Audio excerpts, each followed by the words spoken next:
पण यंदा आम्ही बायकांनी हार मानली नाही.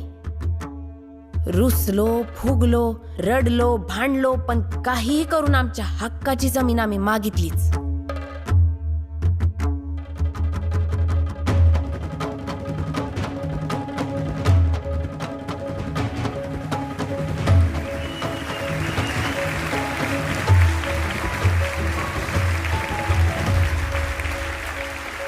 काही महिलांनी तर खूपच हिंमत दाखवली.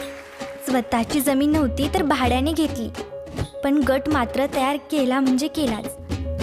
साऱ्यांच्या चेहऱ्यावर आगळाच उत्साह होता. त्यांच्याकडे पाहून वाटत होतं आता काहीतरी बदलणार.